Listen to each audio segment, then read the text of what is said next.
what does hipster mean? Very tight pants. Usually probably like you can assume no underwear. Really? For a guy. Yeah, I just think there's just not. This is actually based on zero information. It's just a feeling.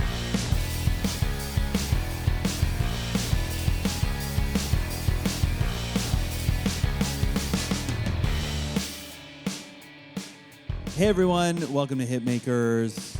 I am Ryan, your host, and you are listening to the very first interview I've done with somebody I never met before. In this case, the interviewee is Mr. Brad Davis. Brad is the, let's say, the CEO of Adventure Drums. He has a popular YouTube drum channel. It's my favorite YouTube drum channel. He lives in San Diego, California, and I went to California the end of April of this year, 2018, and had just started this podcast. I hadn't put any episodes yet, but I messaged him and asked him to do it, and to my surprise, he agreed. So we met up at a park in San Diego. I had a little mobile recorder, and we chatted about the drum life. If you're familiar with his videos, you may be surprised to find he's a much more laid-back guy in person than his online persona would suggest.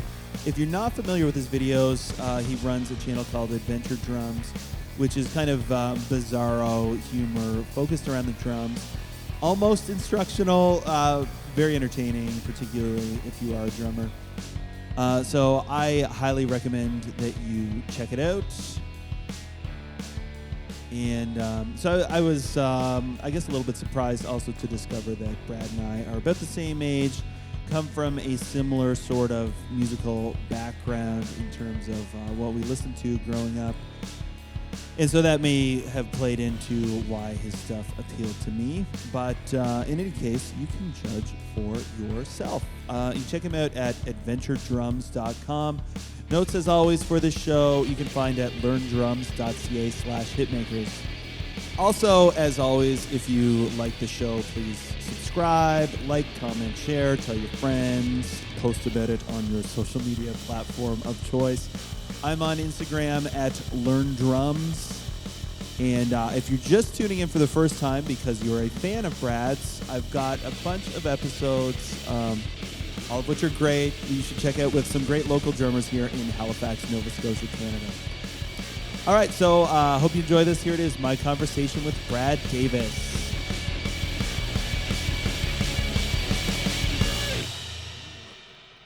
There we go. Check. Hello. Testing. Testing. Yeah, you're not an earplugs guy. No. I have tinnitus, which I developed at age 16 after I was in a car crash. Ooh. Yeah, it sucks. And Is that just like a in always? 1 year? Yeah, it's more of Yeah, well, I want to find the pitch.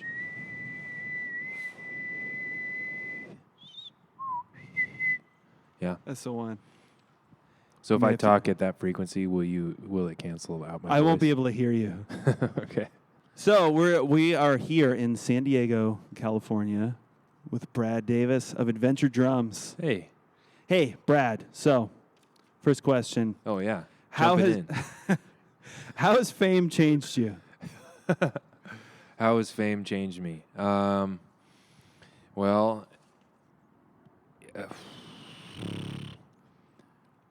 I've always been basically as famous as I am.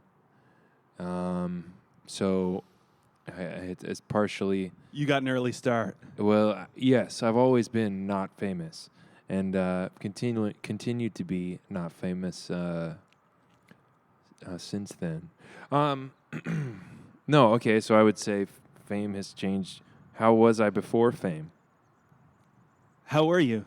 I was fine. Okay. And now? And now I'm probably a little bit happier. Okay. Good. But I don't know that I'm more famous. I think it's just probably because I got married. Oh, yes? How long have you been married? Oh, for like 4.5 years. Congrats. Thank you. But, I mean, marriage isn't for everybody, and if you're single, you're not less of a person. You're actually probably more of an individual, which is valuable. You're still 100% human Yeah, exactly. if you're single. Yeah. I'm married too. I've been married 2.5 years. That's cool. Yeah. Congratulations. Thanks, man. Yeah. It was good. A good move. It was. Yeah. It's not now. No, actually, this has been one of our more successful trips. Oh, good. Yeah, we haven't fought once. Whoa. That's cool. Yeah. Are we alienating some of the singles? I don't know. How's... I would say if I want to give you a real answer to that question, the only thing that's different is you're probably asking... I just thought that you would find... I thought it might be a good in because I thought maybe it would amuse you, honestly. Oh, well, it did. As a fan. All right. So... Great. Cool. So let's start from the start for my audience who are, for now, primarily on the east coast of Canada. You are a drummer. I am. On the west coast of America. Yep. California, USA. From San Diego. San Diego. Born and raised almost. Am I correct in thinking that Blink-182 are also from San Diego? You know, if you've noticed a similarity in our maturity, yes, that's from San Diego. Okay. They're from well, actually, yeah, Poway, which is like a North County type sort of inland community. Okay. And they're from there, and I grew up about 10 minutes away from that. Really? Did you ever meet them? No. I actually, if I had the opportunity, I wouldn't. Really? Yeah. Why is that? It never connected with my soul. What they do. Fair enough. It's funny. I had it's like the classic hipster thing. Like I like the early stuff before it got popular. Mm-hmm. I would say up to and including Enema of the State. Mm-hmm. I liked some of it. Take Off Your Pants and Jacket was like the cutoff for me. Where I'm a person who I don't like it to be too glossy. Yeah. And when it got really glossy, they lost me. Yep. Yeah. That's what happens. They sold out. Yeah, I mean, can that band sell out? I don't know. I mean, they're very wealthy. Yeah. So I think that they did. I believe that. And I remember that, like, at the time, that term was thrown around a lot by people who didn't necessarily understand it. So I've sort of stepped back from, I mean, in 1998, I certainly did call them sellouts. Mm-hmm. Yeah, that's when they did. Right. If you're hearing an airplane sound effect, it's because we are outside in a beautiful park, Golden Hill Park, in San Diego, California, under the flight path. The airport must be near here, huh? Those planes are pretty low. It is. It's one of the top 7 most dangerous airports. Why is that? Because you have to fly over downtown San Diego and then drop the plane right after. Gotcha. So you got to you got to nail that. Yeah, or you just fly into the ocean. Right. If you don't do it. Don't fly into the ocean. All right. That's for any of you folks from Canada, if you're coming to visit, that's a great thing to keep in mind. There's an ocean. It's big. On one side of the land. Yeah. It's an easy target, but no one will be impressed. No. Okay, cool. So how'd you get started playing drums? Let's see. In 8th grade, I saw my friend slapping a bass guitar, and I was like, that's the coolest thing I've ever seen. So I started playing bass first, which is not the question you asked. But that's fine. What was he playing? Was it like Primus? Slap makes me think Primus. Well, actually Primus was the reason I started playing drums. Really? Yeah, because I would just slap the heck out of the bass. And then I was just noticing all the different fancy drum stuff that Herb would play. And so I was getting into music and stuff, so I would listen to actually a lot of Primus, and then there's a band Helmet. Yes. And I listened to their record Betty and was like, this is amazing drums. I don't know Betty. Meantime was a big one. Meantime's really good, yeah. But Betty has I think it's the second song. It's a really iconic drum intro. Okay. And I was like, and that kind of that and some Primus stuff is what made me interested in the drums. And then, I have mixed feelings about it, but I did get into the Dave Matthews Band, and that also contributed. I hear you. I was into Dave Matthews until I went to university, and everyone was into Dave Matthews. And it wasn't the fandom so much as the fact that they only liked 5 songs and would just listen to them on repeat. Yep. Some great players in that band. Absolutely. Yeah. It takes some skill to make any song a 17-minute song live. Sure. And then I kind of like started a band where I played bass in the band, and I would noodle around on the drummer's drums, my friend Lenny, and then he would like every now and then show me something, and eventually I got my own drum set in 10th grade. Cool. Do they have grades in Canada? We do. I also got my own drum set in 10th grade. Oh, yeah. I didn't get any cymbals or snare stand or throne. What did you do? So I had like a desk chair, and I had I sat in a desk chair, Yeah. And then I had a stool turned upside down, and then I put the snare in between the legs of the stool. Does that make sense? So yes. It just kind of like were the legs sticking up around, like past the top of the snare? Yeah. So you had to play around it. So I just have to turn at the right angle. And then I had no cymbals for a while. Right. So then I would just kind of noodle around on the drums. Play on rims. And eventually, yeah. Then eventually I don't even know if I played on rims. That would be a level of creativity I didn't have at the time. Or even just a frame of reference. Yeah. If you're starting out, you don't know that you're supposed to have a hi-hat and whatever. Yeah. So I would just do my Georgia the Jungle beats, and then eventually, I got some cymbals, and I guess in 2000 I started playing in. I was a child in the 90s. Me too. I was born in 1981. Ooh, I'm 82. Oh, nice. Yeah. Do you mean 80 as well, or do you mean the 80 number 2? I'm 82 years old. I'm 82. Is like. Oh, I'm 1982. I was born in 1982. August 1982. The number 1 song on the charts the week I was born was "Eye of the Tiger." Oh, nice. That's a good. I only remember it because it's a cool song. I would have forgotten otherwise. It is. And I don't even know if I would call it a cool song at this point, but I think it is. Society agrees. Yeah, absolutely.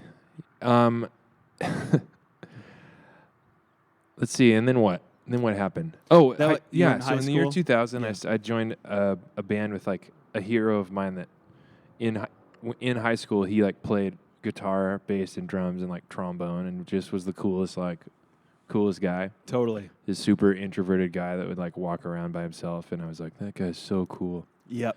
And he basically I played in his band for a while, and he was like, he would play guitar and I played drums, and he's like, okay, so you're supposed to don't crash so much. Just crash on the one when you go to a new thing. And he just kind of gave me like functional experience and feedback that I wasn't asking for. Right. So, but yeah, and so that was really helpful. And so that's kind of where I learned to play drums in a band. And after that, I joined a band called Reeve Oliver, which is like an indie type pop rock band. Reeve Oliver? Like Reeve 2 Oliver, names? 2 words, yeah. Like someone's name. Yeah. Yeah. And there is actually an artist named Steve Oliver, which I think that was funny. And so whenever we had demos that we didn't want people to find or whatever, we named him Steve Oliver. You called him Steve Oliver. Yeah, so we did that, and that was like where I got most of my drum time. It was like 2001 to 2008, touring a lot and stuff like that. Where did you tour? Well, we went to the United States of America. Wow. Some would say the land of opportunity. Some would say the greatest nation in the world. Many would. Yes. And then we went to Canada. Where in Canada? I don't remember. Oh, probably Vancouver. Strike one. Sorry, I remember. No, my traumatic experience was so I was like the drummer that didn't pay attention to anything. I just like meaning anything in terms of what? Like where we went. Oh. I was like, man, I wish I kept track of all the states I've been to. That would Right. be really intentional, you know. And so we just did like a couple of festivals and stuff in Canada, and I don't even know what states I went to in the United States. I'm sad to say. So, but I remember a time that I was there. We were like on tour with the band Yellow Card. Oh yeah. Yeah, we toured a lot with them. Cool. And then we went to Canada, and we were gonna go there, and like the other guys in the band were kind of in charge of the band, and I was just like a guy there, a goof. Yeah, I know what you mean. Bands, it's funny. I think they probably work best when there's only a couple of people doing those things, but it can create weird dynamics. Too. Definitely. Yeah, I had some resentment that I've worked through. Right. In fact, at 3 p.m. today, I'm going to therapy. Oh, yeah? Yeah, I love therapy. That's a thing that I am interested in. I've done a bit, but I think I ought to do more of. Couldn't hurt, unless you don't have the money for it, which is the huge barrier for people. It is. But you know what? Even if you're not sure if you have the money for it or you feel like you don't, just do it. Spend some dough. Yeah. Work your stuff out. I mean, you know, coming down here has been somewhat therapeutic for me, and it's expensive, but it's so worth it. Because also, I think if you think in terms of the big picture, the money that you're saving by not going, you're also preventing yourself, I think, from being a person who is able to make more money because you got hang-ups and issues that prevent you from. Whoa. I think. Yeah, no, I'm sold. Yeah. I'm going. You don't need to convince me. I'm already going. Do you think that resentment is part of the drummer's lot in life? Oh. Or resignment? I don't know. I think people can tend to give. Sorry, I'm going to adjust my microphone angle so I don't pop my peas. People tend to give drummers like not very much credit intellectually because drummers usually have what it's called attention deficit disorder, which I do. Totally. Me too. So, you know, and so I think maybe people just kind of let the drummer be the weird person in the band. Sure. Even though guitar players are truly the weird person in the band. Frequently. If I can make a generalization. Yeah. But yeah, I think people don't respect drummers for their intellect necessarily. No, and I think it's also built into the role in the band where you are the person who gets asked for input last. Like, you have the least kind of influence, even though live you're such an important part of the sound. Mm-hmm. Creatively, it can be almost an afterthought. Yeah. I'm sorry that happened to you. I hear you. Yeah. I think, but is that a general thing that happens, do you think? I don't know.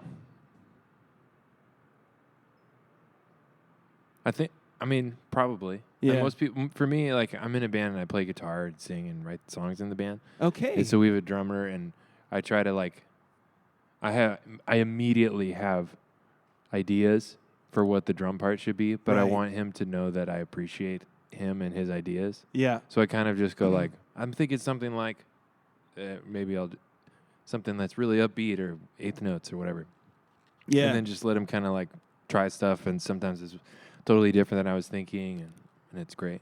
But that's because I'm a humble leader in the band. Do you think that's something that's come with age, or is that just your personality? I think it's something that comes from being in a band with like in the hierarchy of the band and not necessarily feeling like valued. So, you know, and so like in the band, it makes total sense, and I see it better from my perspective now, like in my band. But like in my old band, we would have percentages.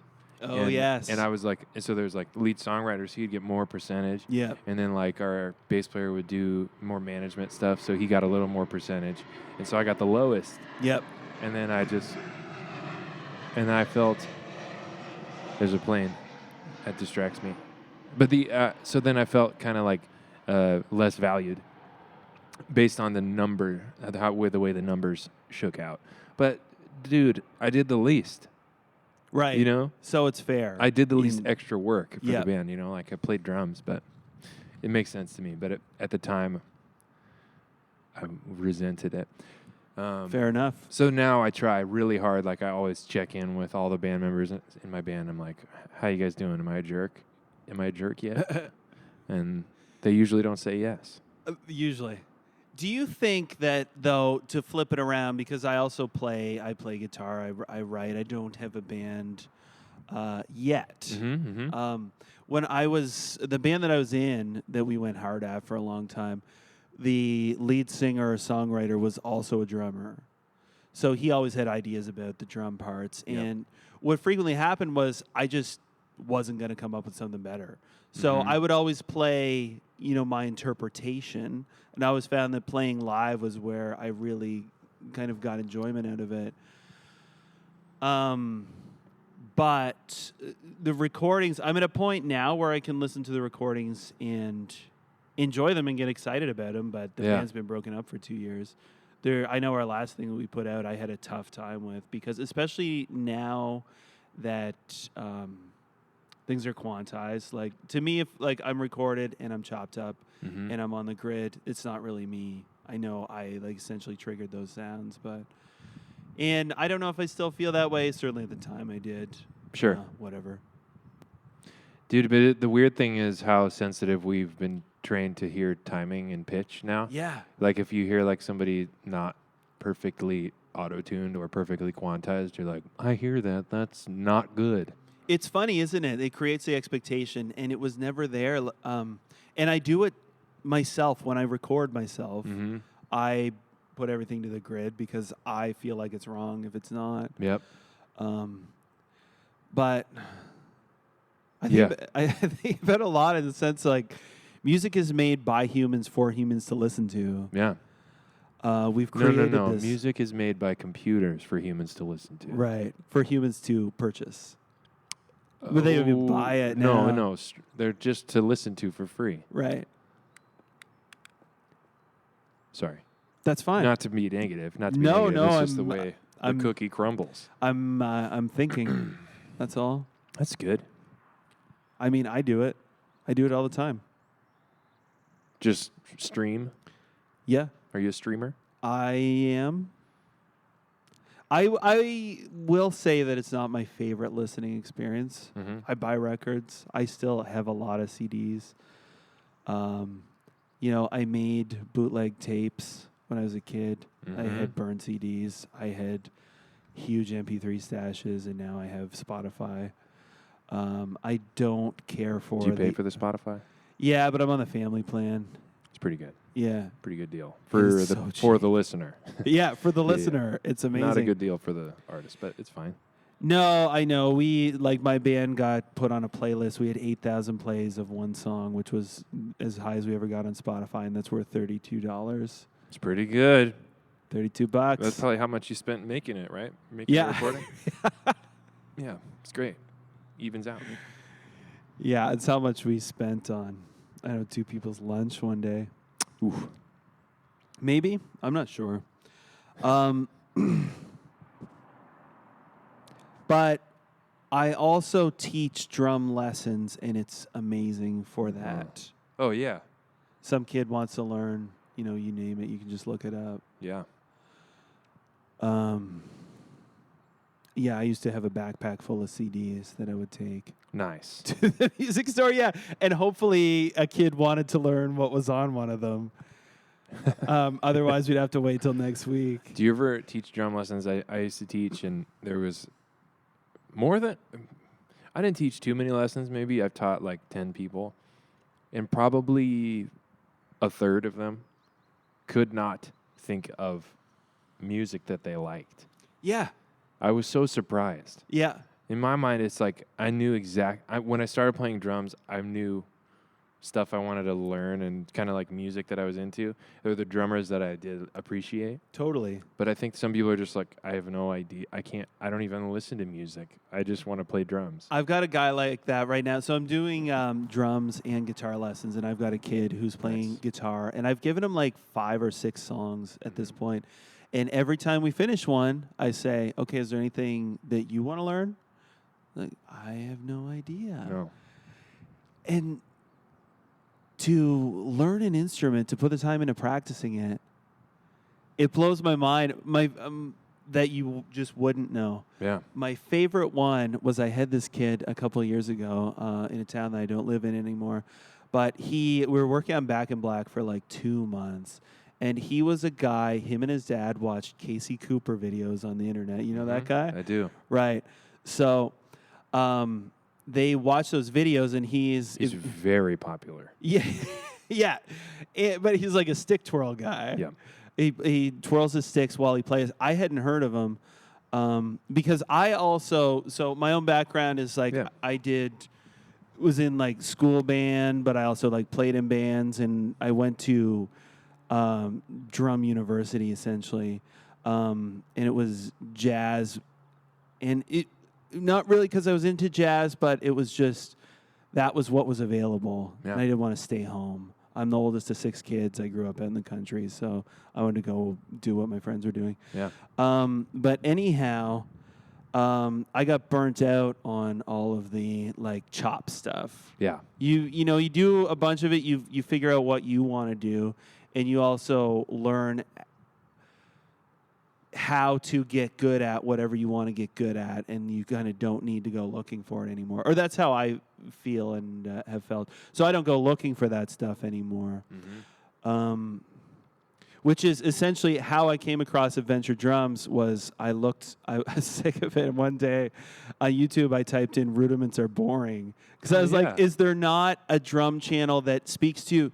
Because the thing that I also find is a lot of that stuff speaks to a certain kind of drum dude, and those guys love it. Yeah, but it's not what what's relevant to most people, except like in an entertainment kind of way. So I think for these guys, this dad and his kid, they found this guy on YouTube that they really liked because it was entertaining, and for a kid, like it's very easy to see. Whoa, like I want to do that. Yeah. But anyhow, we were working on Back in Black for about 2 months, and at the end of 2 months, he still had like no idea what the beat even was, seemingly how to play it. On drums? Yeah, on the drums. And, because there's that turnaround that's a little bit tricky. But we didn't even get there. It was like the basic beat, and I asked him, if this song came on the radio, would you recognize it? And he goes, maybe if it played for a while. Whoa. Yeah, and I was like, okay, so why do you want to learn the drums? Or what's your goal here? And he goes, I want to learn 10 songs. And I said, okay, good. That's a very specific goal. Why do you want to learn 10 songs? He says, my dad said I can get a new dog if I learn 10 songs. Oh. Yeah. That's. I mean, I think it's a safe bet for his dad. Yeah. Especially with Back in Black isn't happening. No, I mean I don't know where you go from there if you can't. Maybe a Weezer's first record. Yeah, I've done that one. A lot of Say It Ain't So. Yeah. Yeah. Huh. But yeah, I actually got out the calendar and I showed him like we've been working on this song this long, so at this rate, like that dog is coming like not this year. But if you work on it, you can get it sooner. But anyway. Yeah. Have you seen, Aaron Sterling? I know Aaron Sterling is like amazing. Okay. His Instagram handle is Sterloid. Okay. No, I haven't. And you should check him out. He did a series of a couple videos where he like displaces some like famous iconic songs like 1/16 note. Okay. So he like goes 2, 3, 4, bounce, da-da-da, da-da-da, and it's like really funny and really stupid, but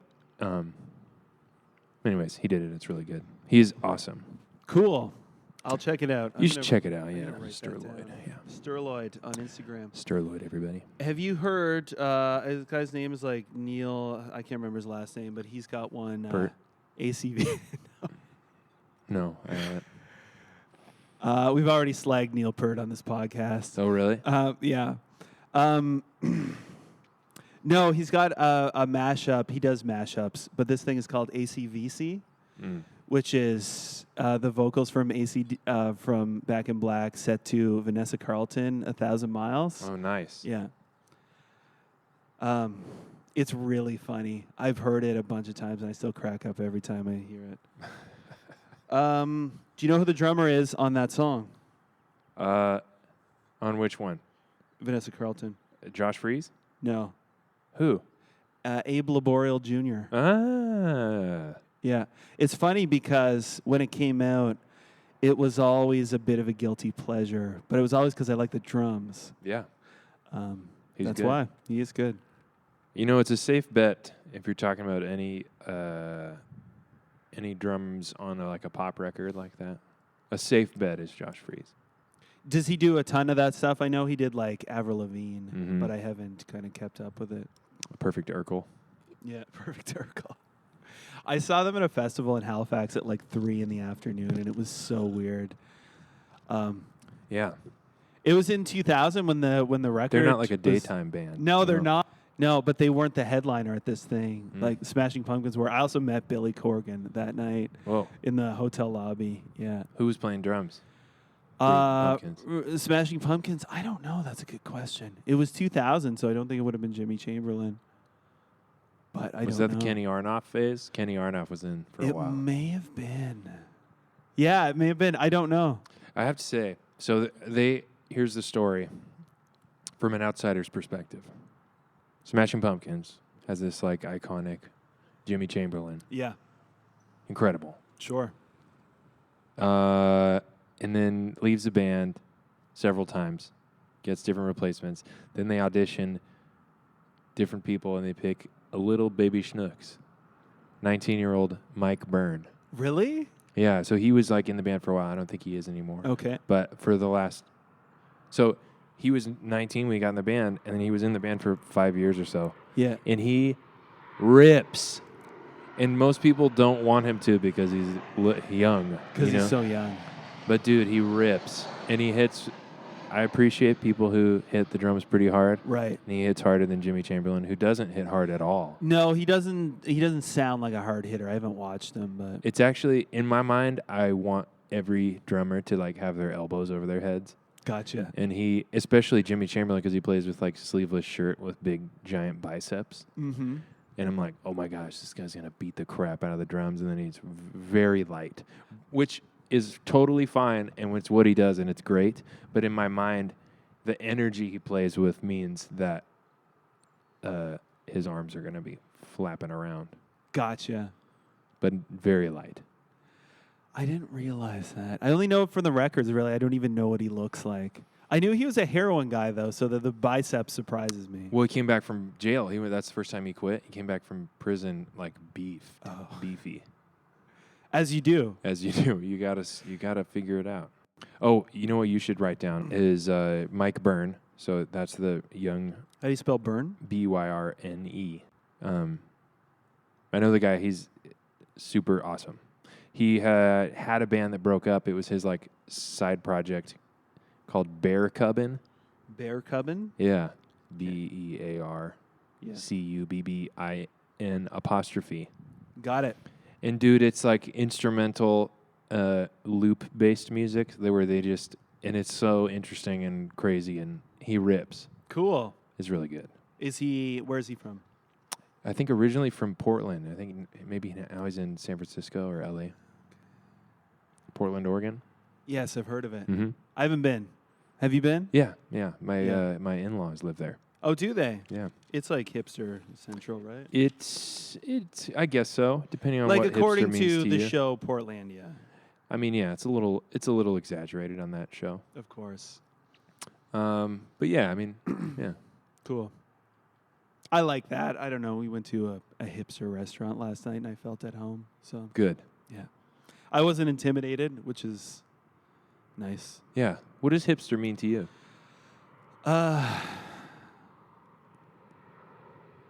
That's a tough question. To me, like, I heard somebody once say, everyone is someone else's hipster, which I've found to be very profound because I've always felt like I'm on the outside of that. I'm not the true hipster. So at home, it's like people who really, I don't know where they buy their clothes or like sort of where their lifestyle comes from. So to me, that's a hipster. It's like somebody who's got access to a culture that's a bit beyond. I feel like I'm on the mainstream side of that, but I'm sure if you're like a sports dude, I'm a hipster. Yes. What's it mean to you? Usually it means somebody who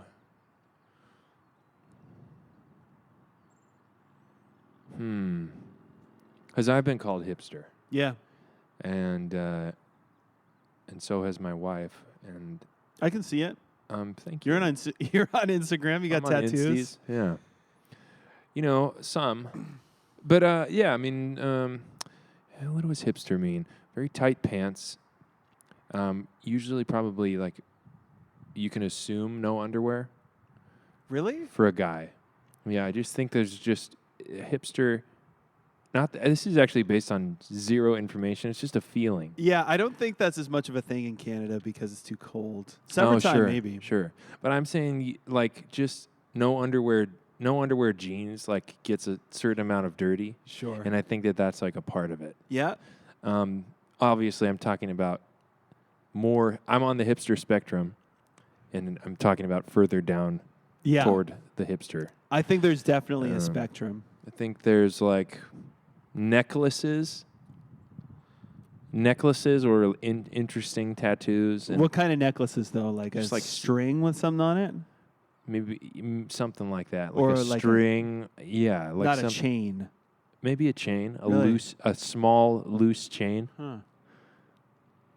Yeah. Interesting fitting neck on the shirt. You know what I mean? Or it's just like somehow their neck hole is like they stretch it out or something. I don't know. It's a funny thing, especially to me, kind of in popular culture, as we've seen sort of the rise of hip hop and sort of rock doesn't know what it's doing the last little while, where the two cultures are very different, although the kind of white hipsters are starting to adopt some of the things, but like hip hop is often about looking good, whereas I've always felt like the hipster culture is about intentionally making yourself look bad a lot of the time. Sure. Yeah. It's peacocking. Yeah. Have you heard that term? Yes. So yeah, I mean, it's like you put on it's just like a white guy just wearing a Native American vest. Sure. You know? And just a funny like a looking shirt. Davy Crockett hat. Yeah. A T-shirt at home. It's like T-shirts tucked into jeans that maybe don't fit so well. A lot of bad hats. Yeah. Like secondhand beat up hats. Normcore that's probably meant to be ironic, but it's like you also are just wearing that though. Yep. It's like, I don't know if it's anti-fashion or because it's obviously some effort went into this. Yeah, I don't know. No. I don't know either. There's room in my heart for hipsters, you know, and there's room for the people who call me a hipster. I want to create that space. Oh, I agree. I think it's like a nice thing that comes with age and perspective is that you can, for me, like stuff I disagree with or don't understand that I used to find depressing, I now just find funny a lot of the time. I had a job, a temp job or part-time job last year that I thought I was going to be a casual bartender, but it wound up being banquet serving. And I found that out when I started working there. Which they started scheduling me for like 6 a.m. And I thought it was going to be once in a while you're bartending, making tips, whatever. But the very first function was a fundraiser, and Walk Off the Earth were the musical guests. You know that band? Yeah. Yeah. So it was really amusing because the people at this thing were well-to-do, generally white folks in their 40s and 50s, don't go to many concerts, I don't think. And they ate it up. Like, they were so excited about Walk Off the Earth. And watching them just get excited and, like, dance in their chairs, I got such a kick out of. Yeah. Where at one time I might have been like, man, what about my music, Mm-hmm. Why it sucks that these people like this, but seriously. Where you look at the drummer and be like, I could take that guy. Well, you know what? Honestly, I had to respect that about them, which was that their production, like, they had it way more together than my band ever did. Yeah, I've heard they're awesome live. Yeah. I couldn't knock it on that level. They were really, their production was really together. They were, good players, performers. Mm-hmm. Not my thing really, but whatever. It's okay. It doesn't need to be. No. They're doing all right, even without me. Yeah, they are. Yeah, they don't need you. Somehow. Yeah, thanks, Brad. Yeah, no problem. Anytime. All right. So, speaking of people on YouTube, how'd you get started on YouTube? The YouTubes. Let's see. In a long time ago. Yeah, it seemed you. So I didn't discover Adventure Drums when it started, but it goes back to like 2010. Yeah. Which seems early to me. We shot in 2009. So I have a friend who was getting into video stuff, and he was like starting a little production company type thing, and I had always wanted. Growing up, I saw Brain's video, the instructional video by Brain. I haven't seen that. It's ridiculous. It's really funny and really weird. It's mostly really weird, I'd say.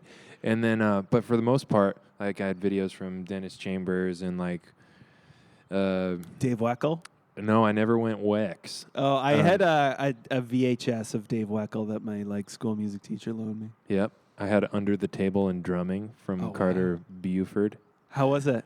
It was great. At the time, I just was eating it up. And so, but for the most part, all of the videos that I had seen were really dry. And there's this like a general spirit of drummers where they're just like, it's not dry. It's more fun than that. And so I was thinking I wanted to make an instructional DVD.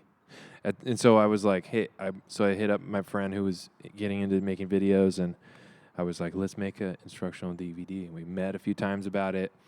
And then we came up with the name Adventure Drums. And that's like, and originally I was thinking each one would be like an episode, like where we did do a few of them, and I would call them like the adventures. And so one time we like went to space. One time we like I swam to an island in the middle of the Caspian Sea. I've seen the island one. I haven't seen space. Space is great. It's space. The Space Adventure is what it's called. Okay. And is probably my favorite one. I'll look at that. It's super weird, and everyone thinks that I've done a lot of drugs when they see it, and I have not. But but I just have a weird sense of humor. So Space Adventure, where it's like the idea for the Space Adventure, like I want to go to Mars because like I don't have like a place to practice. Okay. And so it's totally dumb. But then I go there. Because the drums are so loud? Yeah. Right. So then I go to the desert. Well, no, not the desert. I go to Mars, and play drums on the surface of the planet. And then I get abducted by a Martian. It's safe to assume. It's an alien. And then the alien like makes me play drums with him and teach it, and he plays bass. And he's like slapping the bass, and then I play a beat. This is total spoiler alert, but I play a beat, and then he's like, no, dude, you got to lock in with the bass player. Listen to me. And then I, like, play with him. And then he likes it.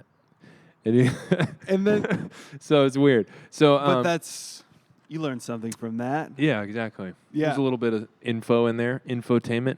So I started making I basically made a few videos with the intent of making, like, a website and sort of like drumming website, or maybe a drumming DVD. So I shot a few things. And then eventually it was like, it didn't feel like a DVD type thing. And so, and the website we were working on kind of didn't come together. And so I was like, whatever, let's just like chop it up and put it on YouTube. So I did that and put probably like 10 or 12 videos up. Did a few covers, which, yeah. And then, so there's a popular YouTube drummer, Cobus. Yes. Known as Cobus. How you say his name is Clibus. Really? Yeah. Where's he from? He's from South Africa. Sweet, wonderful guy. So he shared my video of a Katy Perry song that I did, and then so I had like maybe 200 subscribers when I put out a bunch of videos, and then he retweeted or shared one of my videos. Yeah, he's got a huge following. Yeah, and so then I immediately got like 5,000 subscribers. Amazing. And so that was pretty sweet. And then since then, it kind of just grew, and I was doing like a video every week for a long time, and yeah. And then so it was really fun, and I did a bunch of I don't do a video every week now. I try to do some. How many have you done at this point? Maybe like 140. Yeah, there's a lot. Yeah. Yeah. So yeah, I mean, I would do different sort of series. I have different characters Yes. and stuff that I do, and so one is like a product review guy. Yeah, Beernt? Beernt is his name, Yeah. and which is the onomatopoeia of the sound of a slap bass. Oh, that's so funny. If you're making the sound of a slap bass, you're probably going to say Beernt somewhere. Yeah. Yeah. And so, which is the Seinfeld thing you just sang. So, Correct. And then and I have a guy named Rodnell who does like rudiments. He's pretty low energy and boring. Yeah, but Tiff is a speed guy. Yeah. Yeah, he's got speed exercises. I think he's my favorite one. Really? Yeah. Why? I think so. Tell me more. Compliment Compliment me. I think the outfit is really funny, and why does he not look at the camera? Is he like nervous, or he just can't focus, or what? You think in general, like when he's talking, he doesn't look at the camera? Yeah, I think he seems like he's kind of. I don't even want to say distracted. I don't know if he's like shy. Huh. You'd have to ask him, but I would think he is probably over it. Okay. You know? Yeah. And so there's some people who are like, this is how you do it, whatever. Like, I wish I wasn't explaining this to you. Oh, gotcha. You know? Yeah. Because he does make quite a few assumptions about the learner, and he's got no time for people who don't. Oh, yeah. He embodies the idea of going faster. Right. That's the idea. He's impatient. Is the sunglasses tan real? I think so, yeah. Yeah. Yeah, it has to be. I don't know what else it would be. Okay. Good. I like Tiff, too. Yeah. I think he's just I don't know. I've maybe a lot of sympathy or empathy for a character. Like, much in the same way that, like, to me, being Canadian, a hoser accent is like, I just lose it every time. I don't know why. I find it so funny. I was watching recently the band Propagandhi? I do. Propagandhi. Down here. Anyhow, they did a rig rundown video. Mm-hmm. Have you seen it? I have not. Yeah, so they don't historically haven't done a lot of that kind of stuff, but I watched it and I found it really interesting. With the bass player is just such a prairie dude, and he's got a bit of a hoser accent, and it just the entire next day I was speaking in it, and it just cracked me up. For the listeners, Yes.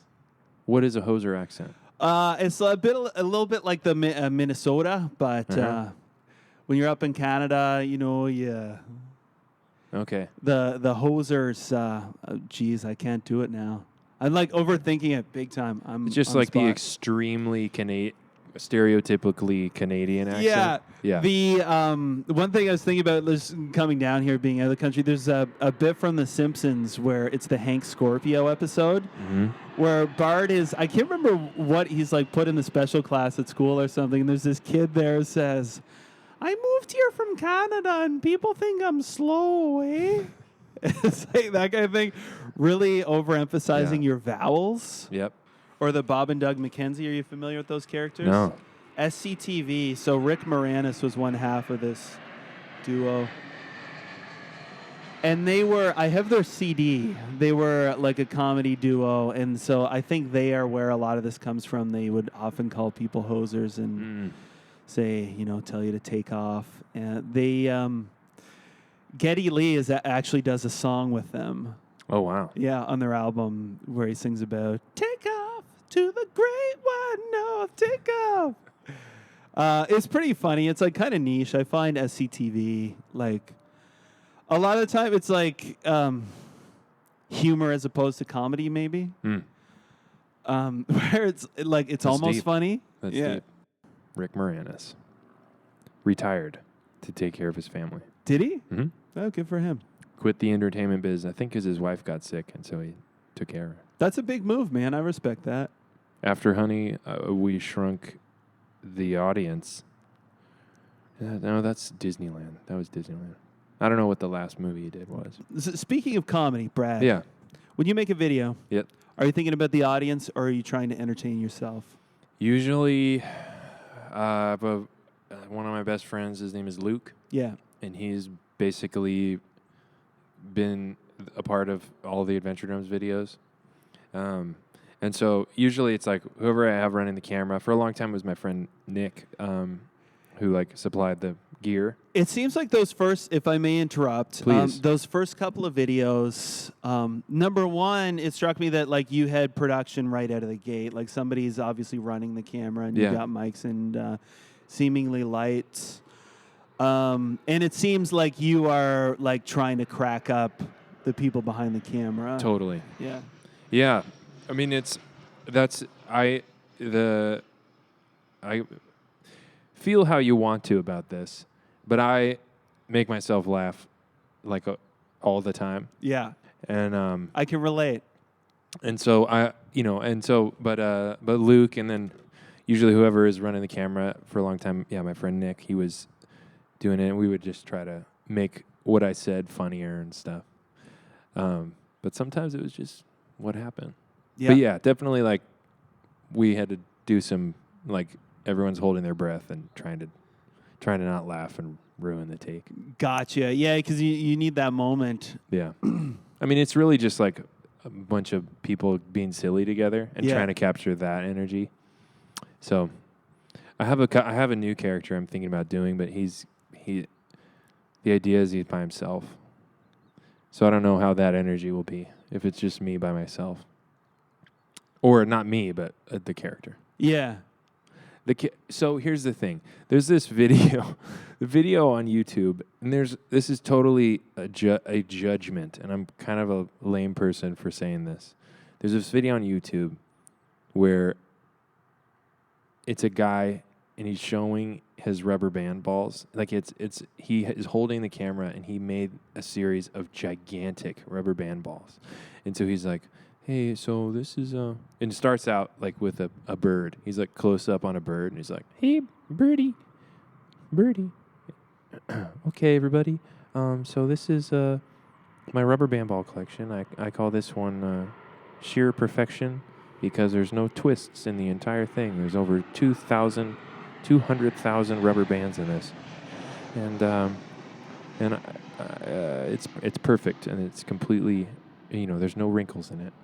This one is called the Freak Beast, and it's there's over 65,000.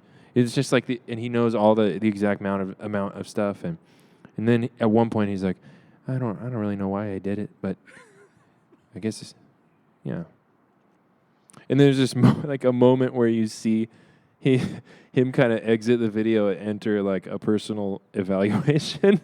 Where he's like talking about the rubber band balls. He clearly spent a lot of time and money on these, and then he kind of goes, I don't really know what why I'm doing it, but it's about 75 pounds, and he just continues back in it. So I think like the isolated YouTuber is a really hilarious thing for me. There's just that crack. Yeah. In the thing where you get that bit of introspection where he's questioning his whole thing. And while he's doing it, he's got purpose, he's got a goal. Totally. That's so funny. And then there's like a lack of like feedback from people. You know, like that's like the whole thing is like he starts it out with a close up on his bird and he says something to the bird doesn't even respond.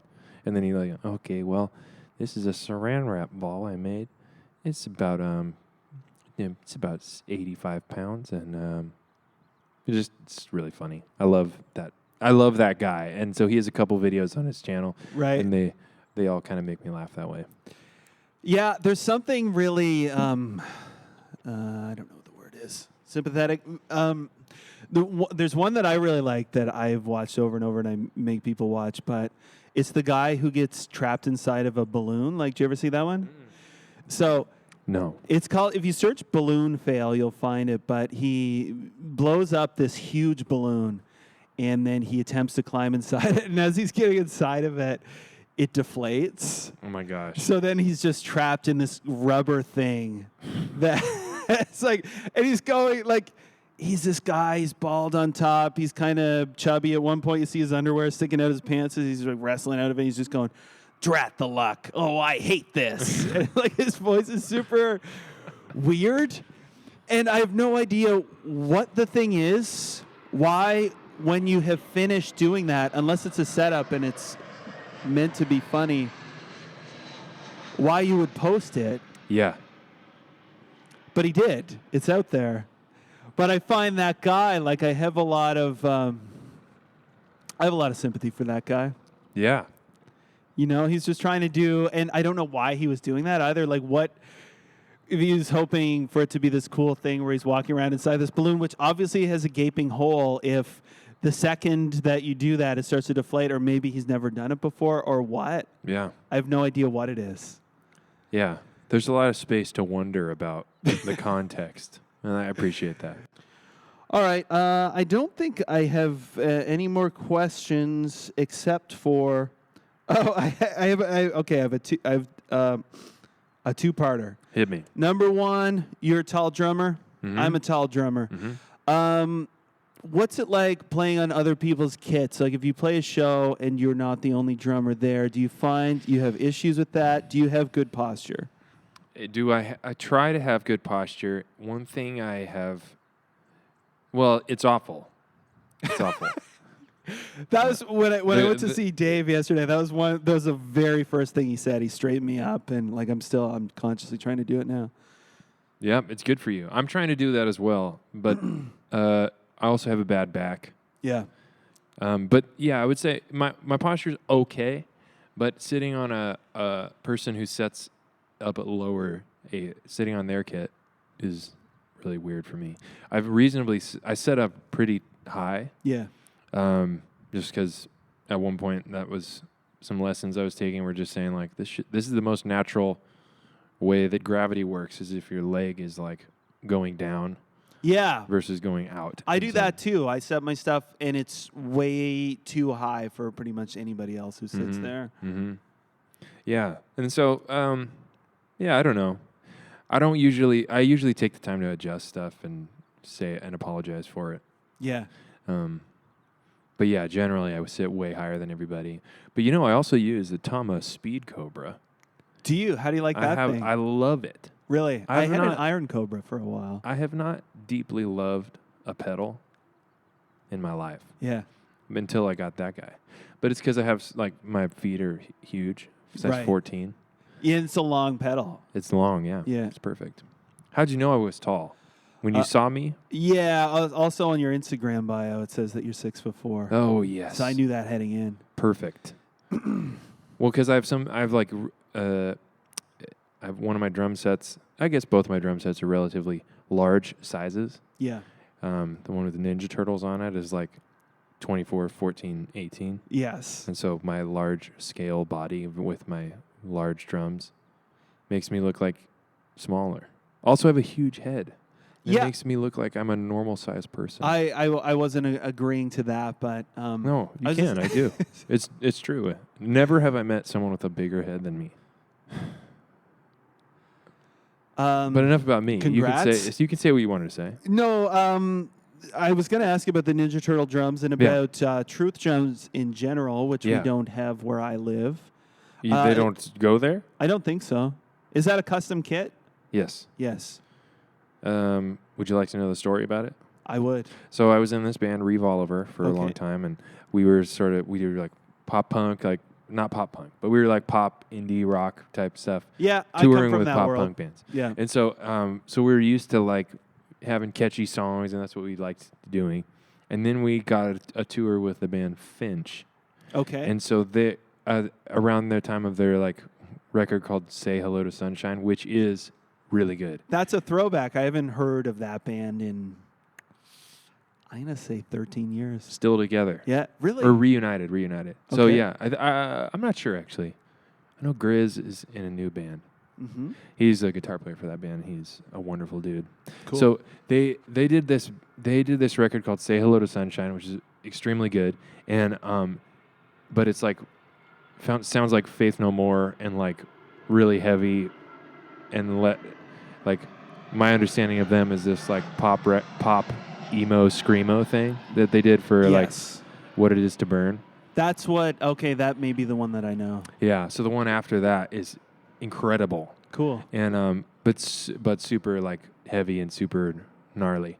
And so we were like, I had been friends with Jeff from Truth for a couple years, and I got a snare drum from him, and he redid the edges on a Vistalite kit that I have, which is always the winner for recording now because he redid it. It sounds perfect. The perfect toms. They're so like deep and boomy. Yeah, they're just like don't overly ring. They don't overly ring, right? Yeah, and so he redid the edges on it, which is I know sacrilegious to some, but the edges on the edges as is, because it's like a sort of candy stripe type thing. Yeah, white and blue spiral. The edges were awful, so I had him redo it, and they sound amazing. So anyway, we were getting ready to go on tour with Finch, and I was like, dude, we're going to look like the biggest wimps. Like, people are going to hate this. So what if we distract them with, like, a really big drum kit, like, that sounds huge and really good, but, like, distract them with, like, something, like, I don't know, just distract them with my drums. And I had been talking with Jeff for a while about getting a kit from him. So then he's like, well, what if you, like, wrap it in, like, Care Bear wrapping paper or something? We're just, like, having ideas, and then I realized, what we need to do is put the Ninja Turtle bed sheets that I had always wanted, wrap those around the drums. So it's actually, if you've touched the drums, it's like bed sheet material. Yeah. So so funny. So yeah, they like sew it like a sock and put it around the shell of the drum and then poke holes in it to insert the lugs. So yeah, so I did that. I got those vintage bed sheets like on eBay and sent them to him. He made those, and then we played the tour, and it was a grand success. A lot of my friends had those bed sheets when I was young, and I never did. And so this is kind of like payment for that, you know? Like or it pleases that part of me, like I get to use those. At least one person has specifically requested that I ask you about those drums. So. Oh yeah. Yeah. Well, that's a great question. There you go. It's a great question. I love talking about the Turtles. Okay. So. I'm a fan. Yeah, I was a fan growing up. Did you grow out of it? I guess. We're done. We're done here. Yeah, I like past the first two movies. And what do you think of the new Ninja Turtles theme song? Haven't heard it. Yeah, well, okay. Calling your bluff here. Right. No, see, I wouldn't say I'm like a fan of everything that they've done. Like I can be an enthusiast, right, and be open to the new movies. Like I've never been disappointed with a movie since Ninja Turtles 3. Really? Turtles in Time. Yeah. Yeah. Wow.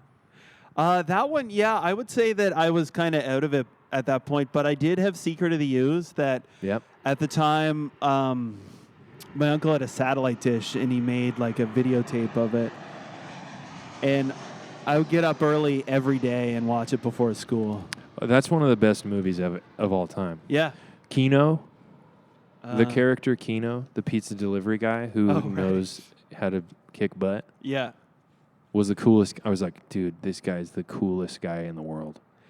Ernie Reyes Jr. Oh, that dude, right. It's been a long time. It's like it's been over 20 years. Yep. Yeah. It's wild. Then he returned to the big screen in a movie called The Rundown, starring Dwayne "The Rock" Johnson. Oh, yes? Yeah. I haven't seen it. He was in the movie Surf Ninjas. Did you see that movie? I have seen Surf Ninjas. Classic. It's great. Yeah, Ernie Reyes Jr., right. Yep. Yes. That dude, that's like... Please keep this part in. Oh, yeah, this is going nowhere. This is not going... There's no good way of saying this is not going anywhere. This is not going anywhere. No one will ever hear this. That's great. Cool. So my last question was the two-parter. And this is just something I wrote down, so I'm going to ask it. Why the drums? Why anything? Why anything? Why the drums was the original question. Yeah. Why anything, I guess, is what I'm really asking. Okay. So, okay there. Okie dokie there. See, that's... you're getting Canadian. I'm trying. I can't really do it that well. So, why drums? Drums are the best instrument in the whole universe because they're the most important. And you can hit like a kick drum in a consistent speed and people will start to like dance to it. And like there's no other instrument like that where you can just do something really subtle or mess up in time and then people will stop dancing. Like nobody will dance to a funky guitar by itself, no matter how good it is. It's just like, okay, where's the music? Yeah. And then the drums come in and it becomes music. They need something to, totally, because it's so primal. It's like something that anybody can connect with. Totally. And so it's like, and people, and then just, I would say people generally have like an interest, like everybody can walk by a drum set and kind of like ting, ting, ting the cymbal. You know, I feel like there's just like, people are drawn to it. Yes. And then I would also say that it's the only instrument that I've known where there's like real sort of community built into the idea of it. So like in all the touring that I got to do with different bands, I like hung out primarily with the drummers, and never was there any other time where like the bass players were hanging out or the guitar players were hanging out. Right. But it was always the drummers were hanging out, and I'm still in touch with a lot of them. Or if you go to the NAMM show, it's like there's different halls for different instruments, basically. And the drum room is like so loud because everyone's playing drums in this hall. But that's where like all the people are that are like having fun and like enjoying each other. Right. And so I think that there's this unique thing about drummers that they enjoy both playing drums. There's like slight competition. Yeah. But it doesn't like get in the way of the social aspect of it, I would say. And I wonder if that's like partially because everybody's got the same job. Like you're still, no matter how good you are, you're still at the back of the band, and like there's somebody else. Like you're used to having somebody else jump out and be the star, so you're not necessarily trying to do that in a social situation. But if you're gonna take it up. I don't know. It is a funny thing, and this is what I found even as I now, like, I moved cities a couple times, so now I'm back to where I was, but all my students have either kind of, the ones I had have aged out of it, and the schedules have been given to somebody else. I'm no longer in a band that's really busy, so it's not something I have to do as much anymore. But I still feel that like I identify more with drummers than with anybody else in terms of that. For sure. Yeah. And I say there's general enthusiasm for the instrument. Like people want more people to play drums. You know, I just say generally. And then, I don't know. And people are always interested, like, dude, how'd you do that? And I've never heard a guitar player ask that. Right. The guitar is less impressive in some ways just because there's less movement. Mm-hmm. Kind of any instrument, there's less movement than the drums. Totally. Emotionally as well. Yeah. I mean, piano is cool. Piano is moving. Sure. In a different way. Yeah. Yeah. It's not going to make you move necessarily. It might, but it's a percussion instrument, though. It is. Yeah. A lot of piano players are really good drummers. Yeah? Mm-hmm.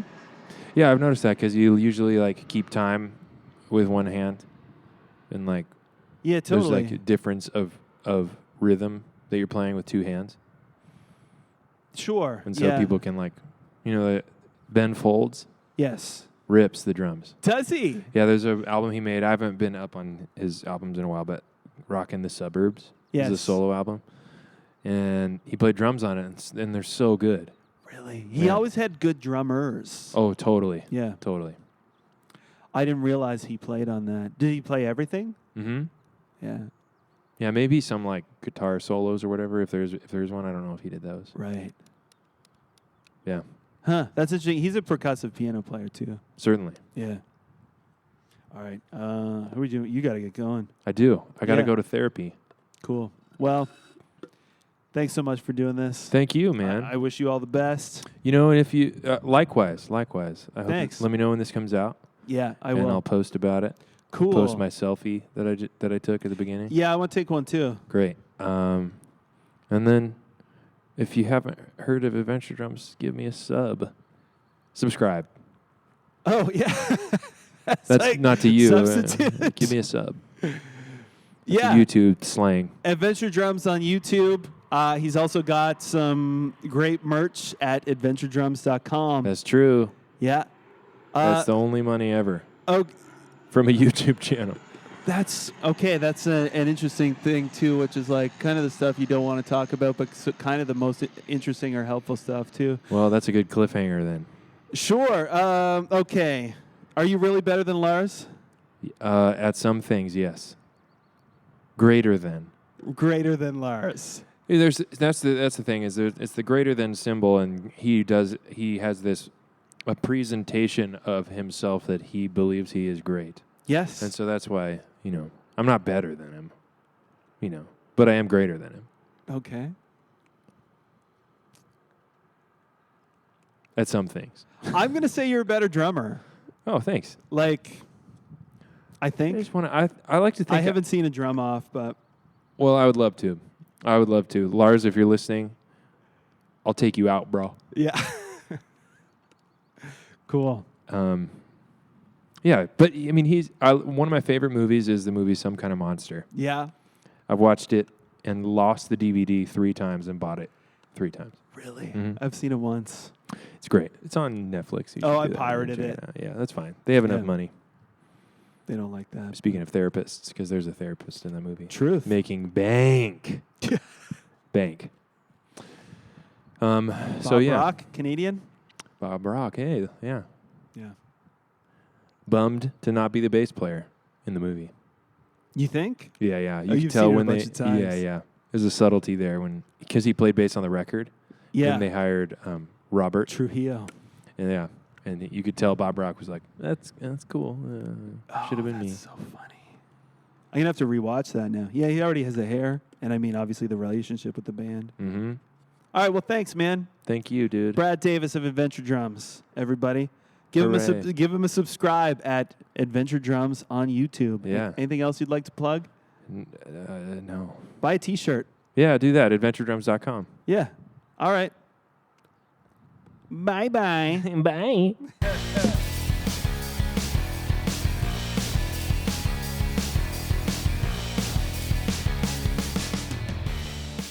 All right, a little Easter egg for all of you Best Show fans out there.